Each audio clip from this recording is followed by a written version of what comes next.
Okay, we're doing this one. Yep. This is the story of our reptilian ET overlords explained. And yeah, hi friends, this is Oz from planetOZ, and this is a story I've been wanting to share on this channel for some time, and so I am super excited about this. It is a really, really wild, crazy, wild story from the ET UFO lore, one of my favorite topics, and it's fascinating. It is incredible. Yes, it is the story of our reptilian ET overlords. So I want to just say this right at the top. The point of making this film, the reason I'm making this film, is not to say to everybody, this is true. It's very hard to know what is true and what is not true in this story. And, you know, frankly, I am beaming this transmission to you from another planet.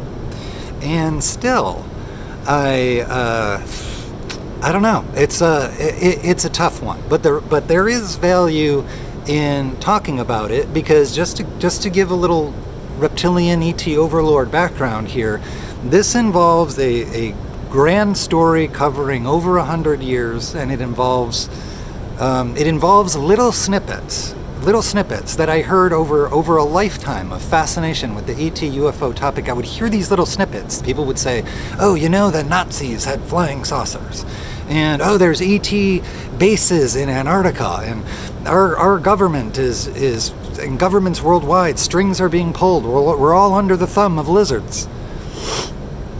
And so when you hear all of these little snippets here and there, of course they sound completely absurd, and of course it's just the meanderings of wild imaginations. But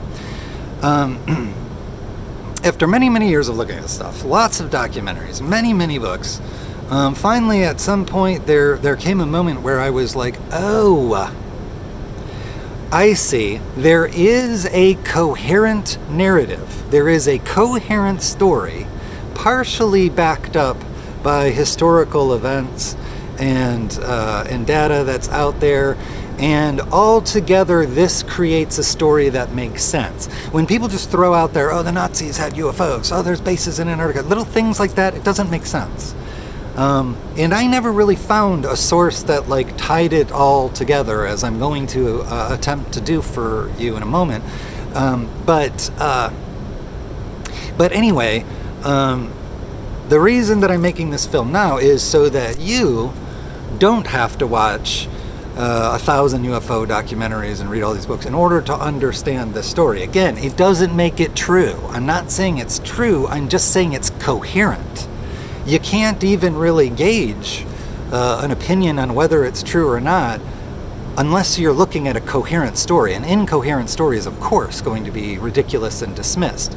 So I'm going to do my best to put it all together into what the coherent story is, how it matches some historical events for some context. You can do your research, you can decide, not telling anyone it's true. I don't know if it's true, but it is wild, and probably, most importantly, it is incredibly fun.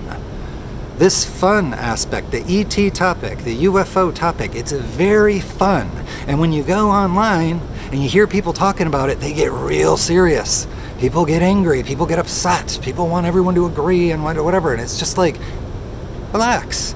Some of these things are unknowable. Let's just have fun. On the one hand, you might be finding out something that's true and has never been told to you, or on the other hand, if it's not true, if there is no truth to the ET UFO topic, then that means that by engaging with these stories, you are participating and consuming the largest augmented reality game, decentralized augmented reality game that's been going on worldwide for hundreds of years. Isn't that fun? Either way, it's fun, I think. Anyway, so that's why I like to talk about it here, and that's why I'm going to tell the story of our ET reptilian overlords now. All right, we begin. Okay, so this story, this particular narrative that talks about the Overlords and all of this, people will tell you versions of it that go way back, but for our purposes, we're going to start right around the beginning of the 20th century. So it's really the reason for starting there is really that it wasn't until we became an industrialized, somewhat technological culture on this planet that the following sequence of events would be set into motion. So that's why this story is starting there, and it goes something like this. So in the early part of the 1900s, when we had in the United States people like Albert Einstein and Nikola Tesla, we thought of these particular gentlemen as geniuses.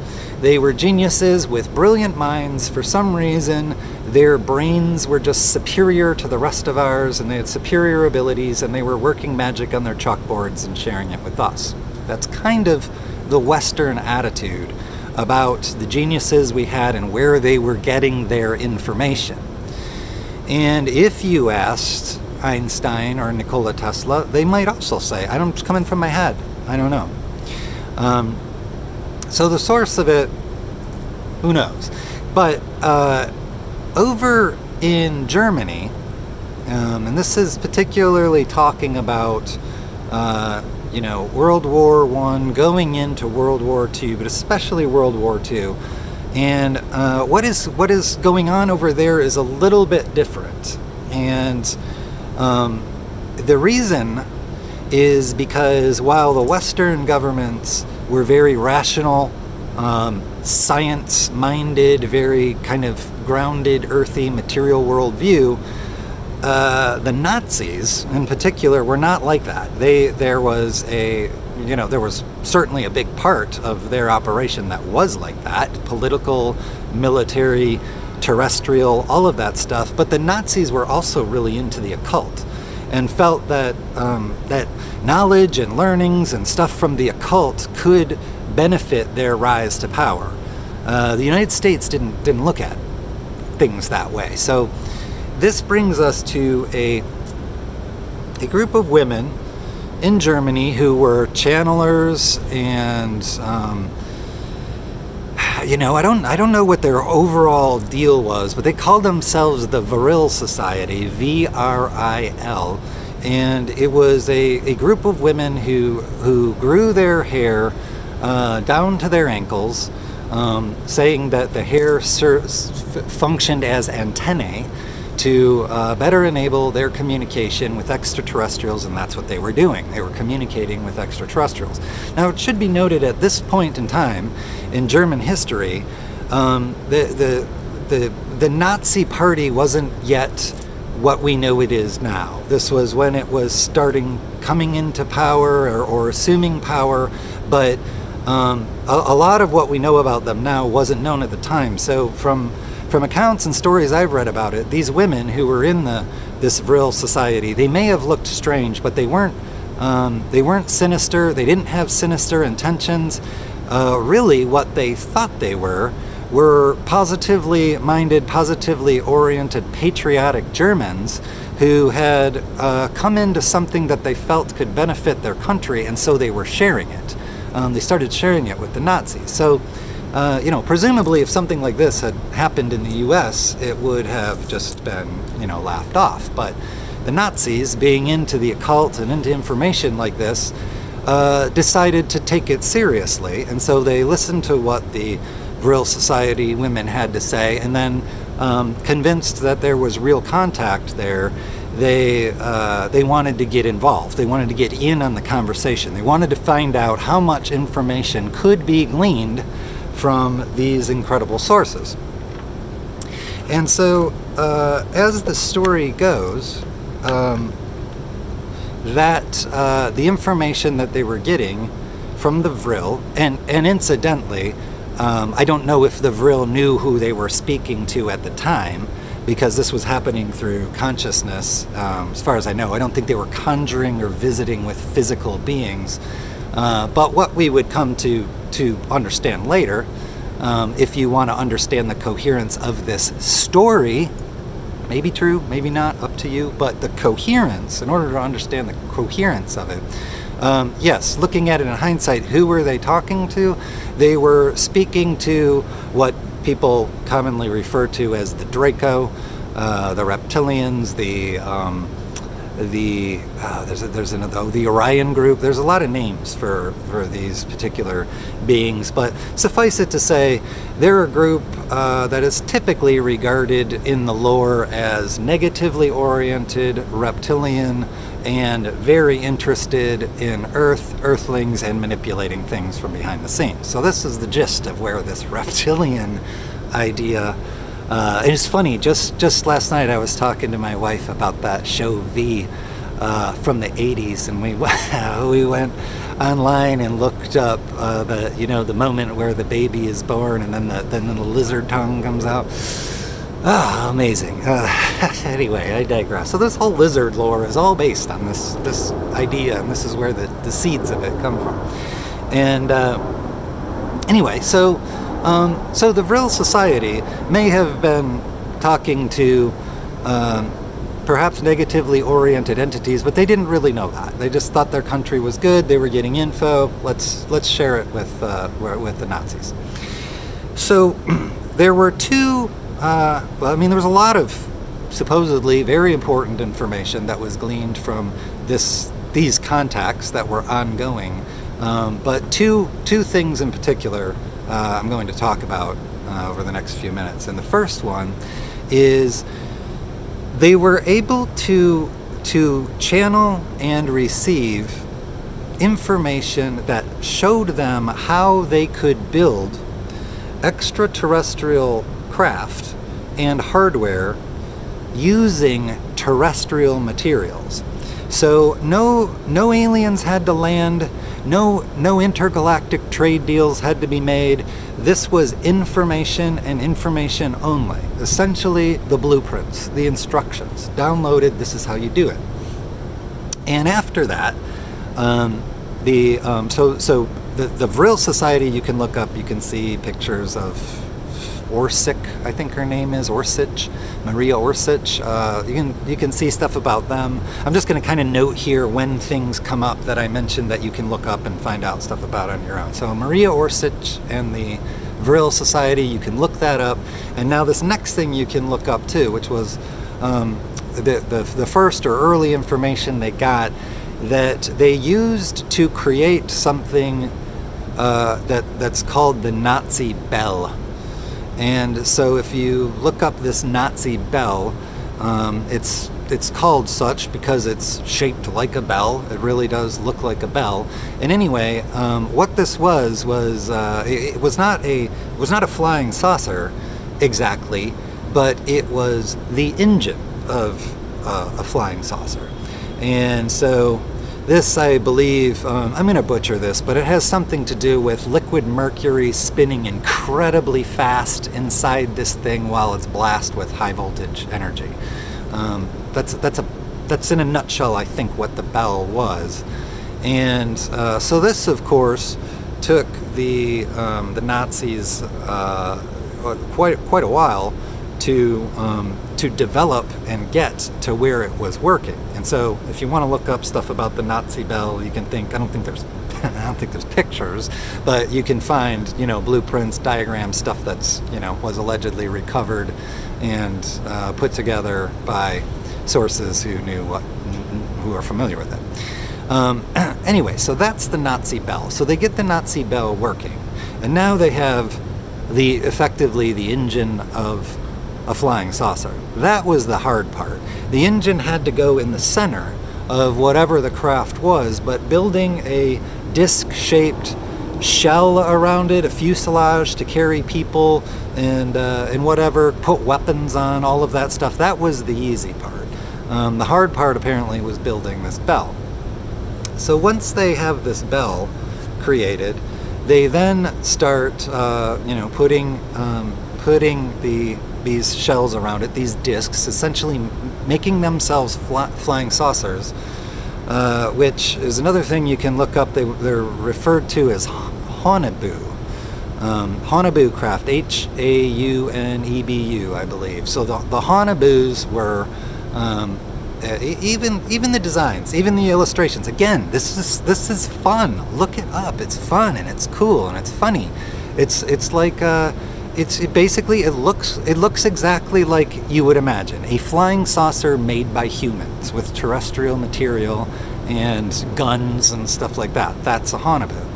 So supposedly from this Nazi bell came the Haunebu, and these were the first or early successful Nazi back-engineered, ET back-engineered spacecraft. So they start flying these things around, and essentially what is happening is now we're heading into World War II. Maybe World War II is in motion. But what happens around that time is the Nazi party sort of splits in a way. It splits into the front-facing, terrestrial, warring, kind of militarizing nation, and Adolf Hitler is put front and center as the designated leader of the front-facing earthly terrestrial war going on. In the meantime, behind the scenes, something of a breakaway civilization is forming, where Nazis, who are now like Nazis on another level. So this is like breakaway civilization is different. These are the people who are fully read in on everything that's been found and learned from Orsich and all of the development of the stuff. It's like as soon as you're read in on all of this ET aspect of what is going on, you become effectively part of the breakaway civilization, not exactly the Nazi party itself. So now we get to World War II is almost happening or happening, and around this time we get to the point where the ETs that the Vril Society is speaking to give their second most critical piece of information that the Nazis could benefit from, and that was that there were abandoned extraterrestrial bases underneath the ice of Antarctica. So there were doors underwater, and the instruction was essentially, you know, you take your submarine, you go to these coordinates, you go through this place, and you go inside, and there are either physical structures in there that were built by the ETs and then abandoned, or there were, I guess there's natural kind of like bubble domes where geothermal heat melts the ice underneath the sheets of Antarctica, which is miles deep and some or thousands of feet deep in some cases. But anyway, it will create basically a natural but insulated, heated dome that you could, you know, fit a city in or whatnot. So these two pieces of information, or this second piece of information about where to go in Antarctica, where to set up shop, all of that stuff, this was a critical piece of the puzzle. And as this story goes, this very fun story to be decided by you, where this story goes next is that it essentially means that this breakaway civilization has a new agenda, and the whole World War II is sort of comes into a different light. While the breakaway civilization probably would have preferred that Germany and the Axis won World War II, it would have been convenient, it would have been nice, but they didn't really care. Because by this time the breakaway civilization is so separate, even from Germany and from the Nazis, that they are their own thing. And now Hitler, as the front-facing terrestrial military guy leading the war, his mission is to either help win the war so that business can just continue as usual, or at least stall for a long enough amount of time that the breakaway civilization can move all of their assets out of Germany, underwater, down to Antarctica, and get reestablished there. Once there, they hardly care what happens to Hitler in Germany. And so, I mean, Hitler is acting the soldier, playing the part. He's going to take the fall if the terrestrial war is not won. That's on him. They don't really care. They just need to get out of there. And so they are moving out of Germany. And so, according to the story, the reason that World War II escalated and the reason that the United States eventually did commit to get involved, even though it didn't seem to make sense, and you know, Americans, we didn't know what was going on over there in terms of like the Holocaust or things like that. At the time this debate was going on, it was weird that the United States had ultimately wanted to get involved. But anyway, one of the proposed reasons for that would be, according to this story, that word was starting to get out. Word was starting to spread around Europe. It was making its way over to the States. This is all within the intelligence community, but what it says is that the Germans are up to something nuts, and this is like really bad. This could be dangerous for the entire globe, and we have to get in there and we have to stop them. So that's, you know, escalation of World War II going on. A reason behind that, according to this grand theory. So, as we saw history play out, at least on the timeline that we are all on, having this conversation, Hitler and the Axis lost, and so that made the Allies, particularly the United States, the new big dog in town in terms of global power and aggregated global power, which included the destruction of this axis, this you know, this coalition of forces against had fallen. So now it was like, to whatever extent the United States was powerful up until World War II, we had become, you know, theoretically significantly more powerful as a result of these enemies falling. So, so now we're where the money is. We are where the power is.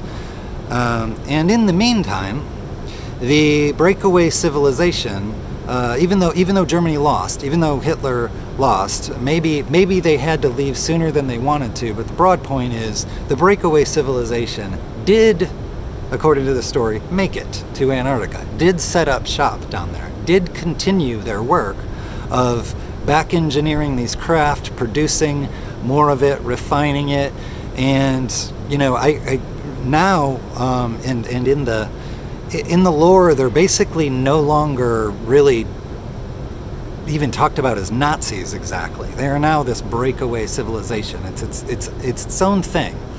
And it is not only an exaggeration of German and Nazi military technology because they're using extraterrestrial technology, it's also an exaggeration of the German and Nazi agenda because they want to dominate the planet. They want to control everything, everywhere. That's the purported mission and goal of this breakaway civilization. They are going to just global domination, as if from a cartoon or, you know, a movie or whatever.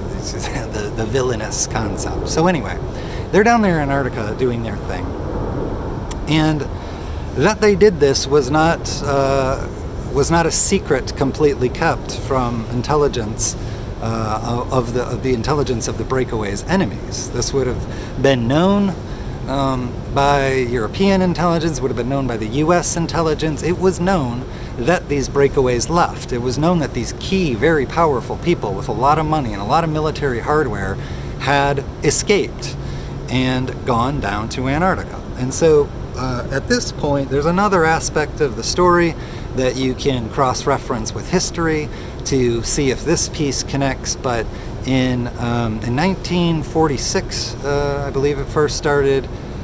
Admiral Byrd of our U.S. Navy, BYRD, led what was referred to the public as a scientific expedition down to Antarctica. And there was some skepticism about this, partly because as scientific expeditions go, it was massively military. There were many ships. I don't know if it was a flotilla, but there was a lot of them. A lot of ships went down. An aircraft carrier went down there. Helicopters were down there. Seaplanes were down there. About 4,000 personnel. This was a very, very, very big scientific expedition, and you know, to say nothing of the fact that the United States had just won World War II, so there was a recovery going on, economic, emotional, and otherwise. So it's kind of strange to launch something that big.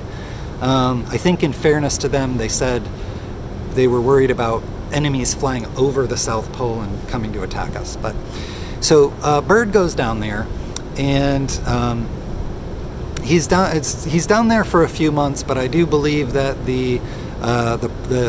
this expedition, which was known as Operation Highjump, another thing you can research, this expedition, they were down there for months, but they did come back early, and that was supposedly partly, at least, because Byrd had lost some men and some assets, and but the front-facing reasoning for calling it short was that the Antarctic winter was coming early. So Byrd comes back to the United States, and you know, supposedly, as the story goes, I could just keep emphasizing, you know, don't say, you know, Oz is like, this is, and I don't know. I just like, this is the story, but it's coherent. He comes back, and it is believed, says in essence, we are outclassed militarily. We are outclassed by these people, and maybe we should just let sleeping dogs lie. And if they believed that at that time, I don't know that they stuck to it, because there were subsequent missions down there. But where this is really headed is between 1940, from there was 1946, and then come in. Now we're heading into late 40s, early 50s, and so one can guess this quiet time of sorts post World War II, quiet time for this breakaway civilization, was this regrouping and amassing of their own military might and their strategic plans. So whether or not the United States wanted to let sleeping dogs lie down there, it would seem that this was not going to be up to us, because they were not only outclassing us, but they were about to start flexing their muscle. So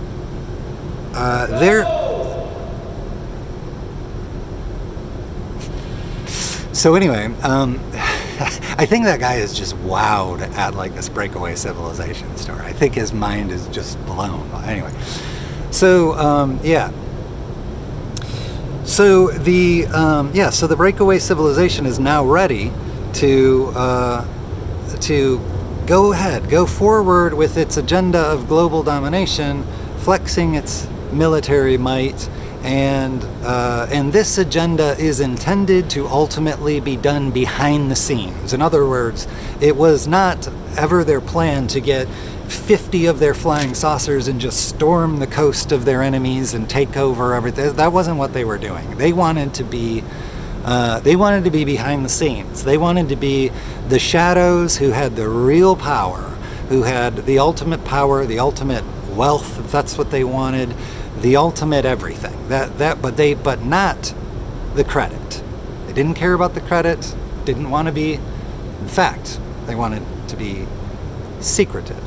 So initial contacts occur between them and the United States, asking us to bend the knee, which we refuse to do, and that results in this hysteria of the early 50s, maybe throughout the 50s. I think throughout the 50s this was going on, but the true crescendo of hysteria involving silver discs in the sky over the United States. It was amazing. If you look at magazines and articles and stuff from the time through the 50s, people were seeing these discs everywhere, and people were terrified, and it was like a national hysteria. So, you know, while it's certainly possible and likely, if the rest of this is true, some of those certainly probably were actual just ET craft coming down, doing whatever they've been doing, presumably since the dawn of time. But a lot of what people were seeing, particularly what was terrifying them, were not extraterrestrial exactly. It was the Breakaway Civilization. It was their Hannibus and whatever else they had been developing. They were flying over here. They were flying over the United States. And I believe in 1952 or 54, there was quite a spectacular demonstration of this where 10 or 12 of them in a squadron flew right over the Capitol building, right over Washington, D.C. So this event made a lot of people nervous, because ETs all flying around our country willy-nilly is one thing. Are they trouble? Are they friendly? Don't know. You could debate it, but when they flew over Washington, D.C., that got a lot of people nervous, because this suggests that they might actually be very aware of what our power structure looks like in this country and where it is based, and they were particularly interested in demonstrating not exactly a show of force, but certainly a show of intimidation for a full squadron to fly through what you would imagine would be the most protected airspace in the country. So these demonstrations, it is said in the lore of the story, these demonstrations were basically going to escalate, and they were going to get bigger, and they were going to get worse, and they might even involve, you know, attack. They might involve weaponry. They might involve a lot of things that the United States did not want to experience, didn't want the U.S. citizens to experience. And so, consequently, military outclass this ET stuff. They were ahead of us. They were way ahead of us on it. We were not going to be able to catch up to them. We were not going to be able to fight them. So, an ultimate and true behind the scenes. I say true. You know, according to the story. According to the story, the truth of World War II, in a sense, is that after some time, after some years, ultimately, we ended up sort of losing. We lost in the long run, in that given the option of military war against these breakaway people, or quietly, silently, behind the scenes, bending the knee while saving face in a front-facing manner, is essentially, as the coherence of the story goes, this was when, the U.S. had to effectively surrender behind the scenes while maintaining the front-facing terrestrial military and monetary superiority that had been gained. So, another thing you can investigate to see how it fits together with this puzzle is that one of the first things that the breakaways wanted to do once this surrender had been signed and agreed to and whatever, and the breakaways were quietly moving in and starting to set up shop, you know, outside of Antarctica. They were now going to be setting up shop on our military bases. They were just going to be all up in our business in like every imaginable way. So here they come, quietly, silently. They're getting set up, and one of the first things they wanted to do was something called Operation Paperclip.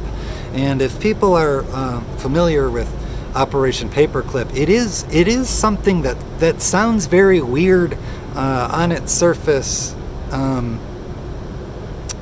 Even the terrestrial explanations are strange for what this was, because this was a phase, a project where we were essentially bringing from Germany, perhaps from our military prisons over there, or prisons over here, or whatever, but people we had captured, Nazis that were captured, Nazi scientists, or German scientists and citizens who maybe were not part of the Nazis, but nonetheless,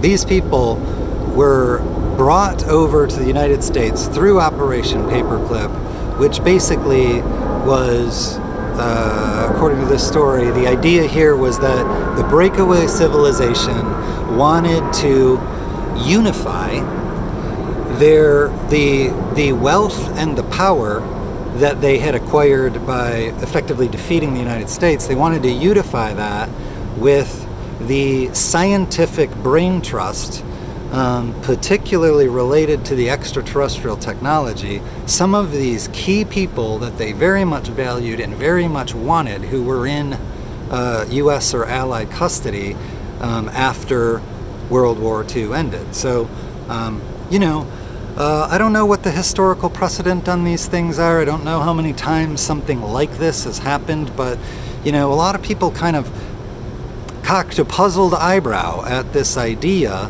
that, you know, some of these guys, Nazis, that had really helped the Germans do the damage that they did during World War II, were essentially, I don't know if you'd say pardoned. I don't know what the conditions of their experience here was, but they essentially, maybe not in all cases, but in some cases, went from basically war criminal prisoners to now they're part of our scientific brain trust over here.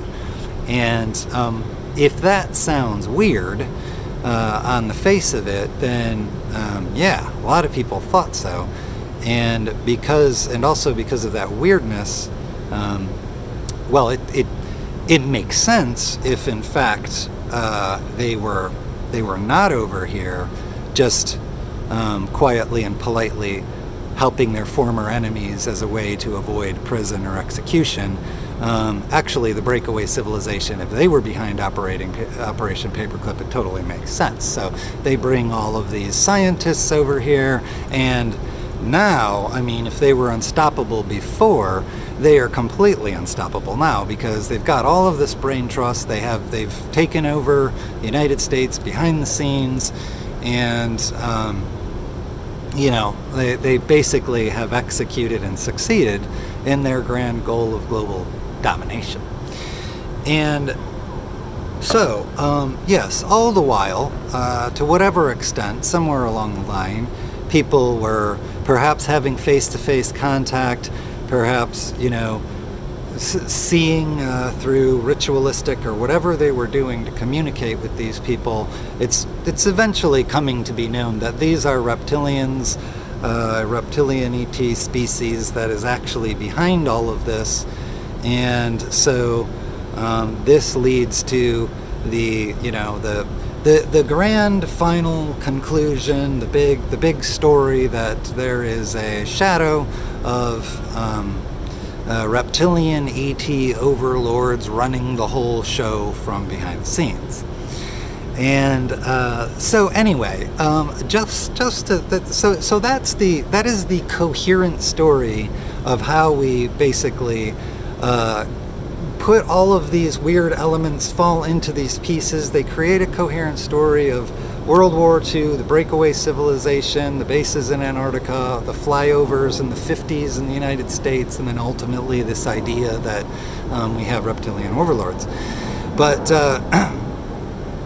just before wrapping this up, let me just share a couple of things to think about that would be reasons not to panic, even if the story rings of a scintilla of truth. Why should you not panic about the reptilian overlords? Well, first and foremost, I would imagine it should be somewhat intuitive that that if these reptilian ETs wanted to kill us all, they would have done it a very long time ago and instantaneously. It would have been no problem for them. So obviously, negative though it might be, their agenda is clearly not one of killing everybody. And in the meantime, while they're not killing everybody, we have built water parks and movie theaters, and people have fallen in love and people have fallen out of love, and there's been all manner of magic and wonderment that happens within our society that kind of means I don't know. Their rule is at least not as terrible as it could be.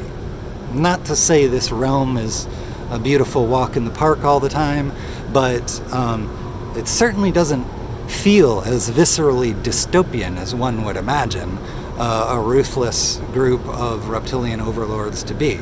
So whatever their agenda is, it does not seem to preclude people living decent, normal lives from birth till death. And we don't know of any reason, even if this is all true, that that would change anytime soon. So panic, I wouldn't panic about what they're going to do to you. Okay, and the second big reason not to be worried about the reptilian ET overlords is that what I haven't mentioned at all as part of this story is that if, in fact, ET contact has been going on all this time between these negatively oriented entities and those that they are engaging with, this would be counterbalanced by the fact that there are also a great many, in fact, the vast majority of those out there who contact us and engage with us are positively oriented and certainly have the military, the ET military might to combat this negative presence. And what this essentially means is that it basically turns the entire planet not into something that's exactly ruled by reptilian overlords, but more like the whole planet is a proxy for a fight that's going on above us. So the positives are doing what they do down here, the negatives are doing what they do down here, but the negatives are kept in check by positive beings, positive information being given to positive people. But in the grand sense, I'm not really going to go into it in this video, but if you wanted to drill down into the logic and the understanding of why that is happening, it would have to do with free will and how free will connects to cosmic law. So free will does allow people to do negative things. Free will could allow that negatively oriented entities could manipulate and take control of a lesser intelligence population. Sorry to say, that's us. But yeah, the free will might allow them to do that, but it presumably only lets you go so far before you're infringing on free will, at which point other entities are within their rights to come put you in check on that and stop you from going much further. So yeah, you know, we've gone this far, may as well fold into the whole conversation: cosmic law, free will. this would explain why, or it's at least one of the reasons why, if this whole story were true, it's the reason why we are not like completely ruled under a dystopian thumb where whip-cracking reptilians are making us, you know, mine plutonium or, you know, whatever. They're kept in check. They're kept in check too. And so, you know, the final result of that, the final result of what they're doing here negatively, the negative influence on that, you might look at it, you might say, if we knew the full truth of this, it certainly doesn't feel like our free will is totally respected in that regard. But yeah, as it happens, free will is not universally respected. It's violated all the time. The point is that the violation authorizes a response to the violation, and this is how the so-called positively oriented and so-called negatively oriented higher intelligence ET influences are doing what they do down here. So, you know, true or not, life is likely to continue as we've known it, you know, unless we have some big open contact event and then we're actually openly engaging, who knows. But anyway, true, not true, giant decentralized augmented reality game with millions of participants, who knows? Could be any of these things, could be all of these things. I don't know, it's wild, it's fun, it's cool. Man, I had a real good time telling you guys this story. I hope you enjoyed it for whatever you make of it.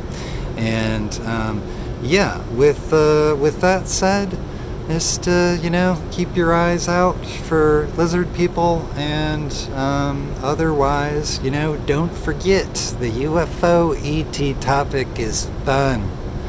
Let's have fun with it. Don't lose the fun. Don't lose the humor. Just, you know, it's all good. All's well. All is one. Godspeed, friends from planet Oz.